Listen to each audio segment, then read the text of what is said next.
Why did you say that Angela Rayner wasn't there when she was? I think Keir Starmer has made clear that that was a mistake that came from his office. We apologise for that mistake. She was there. It took a long time for it to come out, though. Well, look, it's a busy office. There was some discussion at the time a few months ago. We said she wasn't there, but she was there. But the truth is, whether she was there or not is not the point. This was within the rules as they were stated at that time in Durham. That's the point, and that's why there's been no police investigation. I understand why the Conservatives want to throw some attention on this week, because they don't actually want to talk about the cost of living. They don't actually want to talk about the issues that matter to people on the doorstep across the country. But the truth is, there really isn't anything to see. She was there. We said that she was there now, but this was well within the rules. It was months later that you said that she was there. Can you see why people are asking questions, though, given what they were told at the outset?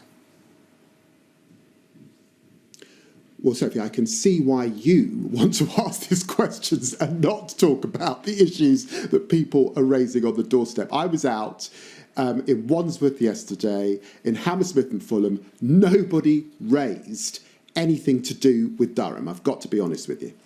I suppose it's the issue is that it's the focus that Keir Starmer has put on the Prime Minister, the Chancellor, who have been fined. And some people are wondering what is different, what happened in Durham to what the Chancellor did, for example, which was walk into the Cabinet Office when there was a birthday cake. He got fined for that. He was only there for a few minutes and he didn't even drink alcohol. There's not really that much difference, is there? Sophie, I've got to take issue with you saying that it's the attention that we're putting on. Sue Gray has done a report. We haven't seen it.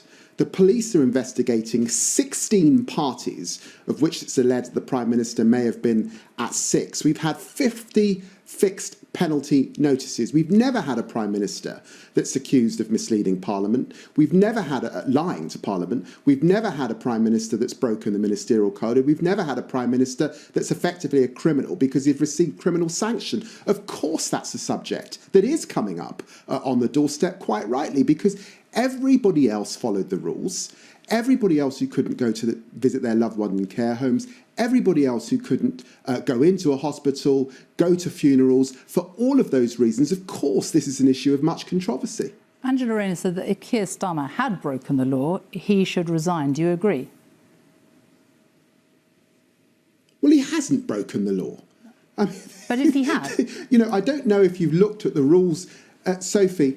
I don't know if you've looked at the rules as they were. I have, yes. At that time. This was well within the rules, and that is why there is no police investigation. Why are we even talking about this morning? The Met Police didn't investigate what was going on in Downing Street till much later. Do you think Durham Police should look into this and clear it all up now? Well, there were rules in London that were breached over the period of those 16 parties in number 10. That is why there was a police investigation. I think it's rather depressing that as people head to the polls, you're raising an issue where there is no police investigation, where there was no breach of the rules. And that basically is what you're questioning me on this morning.